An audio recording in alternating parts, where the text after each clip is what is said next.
soldier big, though. So it was really just demoralizing at that point. Yeah. But that's why this movie is rich, and I feel like that's why it holds up, is, we got these questions, and there's a lot of different questions about the different actors and different scenarios and different lines. It's really interesting. Yeah. People remember so much about this movie, and I think that's why it's lived on as much as it has. And I've seen the movie a lot lately. It's been on HBO a lot, and this is one of those movies that I always loved, so I'll always love it, even if when I grow up it turns out to not be as great as I remembered it being. This is every bit as great as I remember it being. Just likable people, good action, memorable characters, classic lines. Holds up really well. Yeah, and you were saying about Kurt Russell or Wyatt Earp, that is, being so comfortable around Val Kilmer's Doc Holliday, but we also learn from Wyatt Earp in this, and this surprises me if this is true or what the context is, but he was saying that in his whole career as a lawman, he only ever had to throw down in a gunfight once.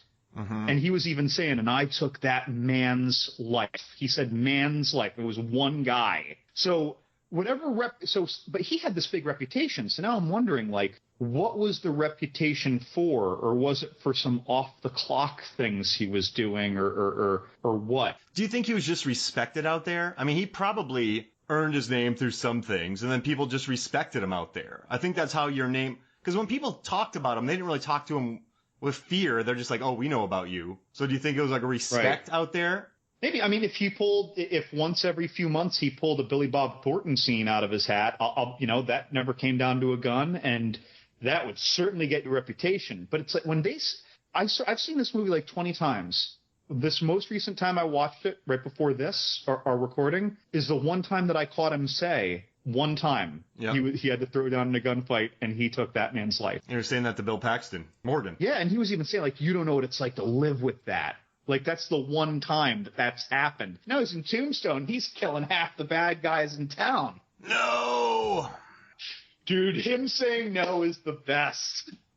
Everyone just missed. I need to do that. Mark, you're fired. He said no to the bullets, Keanu Reeves. He just channeled Arnold Schwarzenegger from Commando. Right. Just missed me.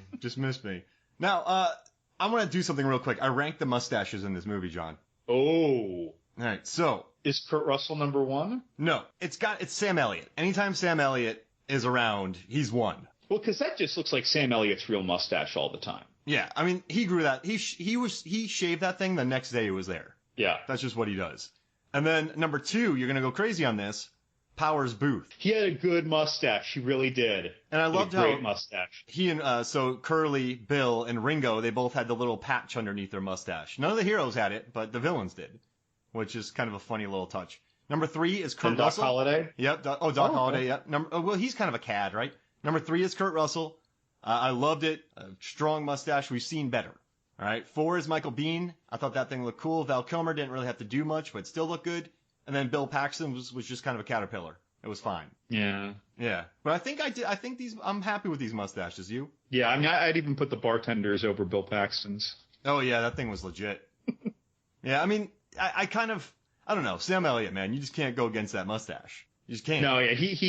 His just always looks lived in, and especially watching Kurt Russell our whole lives, we've seen him with so many crazy mustaches now. With Hateful Eight. With Hateful Eight. You know what's funny is that now when I watch Tombstone, I'm like, I remember the mustache being bigger. His mustache is big, but once you've seen Hateful Eight, it's like a puny little mustache. And I think that affected my rankings as well. I kind of said, well, he's capable of more. Does that make sense? I mean, I swear to God, I think that mustache, when I was younger, I used to think if you put it on an old doctor's scale, it would weigh as much as a human heart. And now I don't think that. Now it's like, no, that's Hateful Eight mustache. If you put that thing on my head, I'd have a mohawk. Your neck would get thicker just from carrying that. Hey, I mean, think about it, yeah. I think that's why they call him the Hangman, because he couldn't be hung because of his mustache was so strong. Because his neck, whenever they tried to drop him, his neck was so strong, and his mustache would get in the way. You know, Phantom of the Opera. They're like, keep your hand up next to your neck so you can't get a noose around it. That's what Kurt Russell's mustache did for him. That's right. Kept the noose from getting all the way around. I like it. That's a new theory, John. Associate producers. All right, so hey, do you want to jump into some of these questions? Let's get into them. All right, so William Cook, who just won a tournament on Movies, Films, and Flicks Facebook to pick the next tournament that we put up on there. And he already gave me 8 movies he wants to be in the tournament. So William Cook, so he asked us this question before he knew he won. That's how good of a guy he is. So his question is, I did a presentation on the historical accuracy of this film in my 11th grade American history class. I was surprised. Perhaps address some questions around this comparison. So, John, did you read anything about how accurate this movie is? No. And honestly, for me, it was, as you've heard a lot of my commentary, I'm very bemused by this is what the movie said. I have no idea if this is how this would really be. So, no. Mm-mm. All right. So they said it follows the events in order. It does a good job. But he said the Cowboys weren't that organized. I found another thing that said the shootout at the OK Corral took place in 1881. Virgil Earp was shot in the arm 2 months later. It wasn't during that. They said after the shooting, Morgan, Earp, and friends did roam the country chasing those, but they feel like they only killed like 2 people. There's no evidence that they killed anyone else. John Ringo was not a great gunfighter. The Massacre of the Medic. Wait, whoa. That's what I'm reading here. There's no evidence that he ever killed anybody. He grew up on a farm, and he did not get killed by Doc Holliday or Wyatt Earp, because they were in Colorado when he got killed in the mountains. The Massacre at the Mexican Wedding was made up, that they said. They did say that the Virgil was the family's real lawman, while Wyatt was more interested in gambling and mining. The OK Corral scene is close to most eyewitness accounts. They didn't quite know who had guns and didn't know who had guns or who started it. They knew that the Earps weren't squeaky clean, but they're good protagonists in this. So this movie, it sticks to it, but it doesn't matter either. They follow certain events. I'd say Virgil was, for most of the story, more distinctly the lawman. No, that's what they said. He was significant. Well, in the beginning, remember they said that Kurt Russell was the lawman, but he wanted nothing to do with it. No one ever said, Virgil, he was tough. Oh, okay. I'm sorry. I kind of mean just in the timeline of this movie, of this fragment of their life. Oh, yeah, I misunderstood that. Okay. Yeah, so, they said, but, he was primarily, but in this one they made it seem like Doc or Wyatt was the guy. But there's nothing especially egregious, and you'd have to tell a story, too. You have to make it action-oriented. It has to, and there's really, and the thing with the OK Corral that gives you some, there's eyewitness accounts, but they're all kind of different. So, which one do you go off of, or you just make your own? So... Right, and he said that was 1881, but we don't really know how long they were there. It feels fast, right? You could convince yourself, if you only saw this movie once 10 years ago, you could convince yourself that this movie took place over the course of a couple weeks.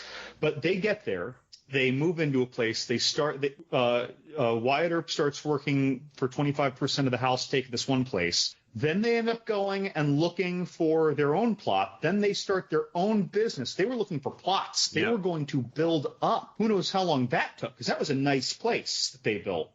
So then they've had that business for a while. They've had that business so long that he's talking about Maddie about just getting out of here and selling everything. And they're established. So if this movie started in fall of 1879, I would not find it a far stretch at all for that fight at the OK Corral to have been at the beginning of 1881. Yeah, and it takes forever to get things moved. They had their entire apartments were built up. You had... we never know how long anything takes in this movie, though. Yeah, traveling cross country or riding 100 miles to hunt for somebody, that's a long trip. That's not... Yeah. So, I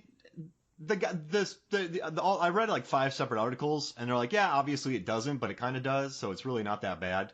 There's no one really slamming their fists on the table yelling about it, if that makes sense. Sure. All right, do you want me to read the next one, or do you want to do the next one? You go. You take control of all the questions. All right, sounds good. This one's from Dylan Rostron. I don't want to say his nickname because I'll get it wrong. So, if you had to recast this film with today's stars, who would be the Earp brothers, Holiday and Curly Bill? Bonus points, whoever plays Doc Holliday's miss. So, I got this. Do you want to? I'll let you go first. Who do you got? Okay, I've got a lot of ideas. My ideas are maybe what I would call the some predictable choices, and I'm mostly giving. It's more this combination of actors that I want to see, but I'll assign them roles. Okay. Wyatt Earp, Chris Pine. For Hell at High Water. It makes me think. I think Chris Pine could pull a good Wyatt Earp. In Bill Paxton's role, I'd want to see Chris Evans. He can play a squirrely guy. In Virgil's role, I'd like to see Hugh Jackman as the older brother. Hey. Doc Holliday. I could see Ben Foster or Ryan Gosling. Ooh. Yep. For Curly Bill, I'm thinking of Christian Bale or even a squirrely, villainous Chris Hemsworth. Now that I've seen the Bad Times at the El Royale. Ringo, probably waiting for me to say it the whole time. Zac Efron. Oh, brother. And then for like Maddie and our actress, and I can't think of her name, the Hungarian prostitute that travels with Holiday. I could see like Jess Steele with a Doc Holliday. I could see Imogen Poots as either Maddie or our traveling actress, to be honest. Yeah. She's got a good look that she could pull off either the desperate or the confident actress, sensational actress. And bear with me here, for either the role of Ike or Billy Bob's early role, I'd really like to see a totally out of his comfort zone Ryan Reynolds. Oh, brother. Just getting slapped around by Chris Pine? Hey, you'll notice I did not cast The Rock anywhere in there. The Rock is Wyatt Earp's horse. No, it's Tank. He plays Tank. He plays Tank. All right. What do you got for some of these picks? All right, so I basically just cast the cast of Bone Tomahawk because I love that movie. So I have as Wyatt Earp, I have Patrick Wilson. He can pull a mustache off. I think he'd be good in that role. Kind of just wanting to make that money. For Doc, I had to bring in someone new, so I brought in Chris Pine. You had him for Wyatt. I had him for Doc Holliday. I could see. Yeah, I can see that. For Virgil, I just cast Richard Jenkins, the guy from Bone Tomahawk who wants to read books on a musical stand. I think he'd be good. As Morgan, I cast Matthew Fox because he was awesome in Bone Tomahawk, right?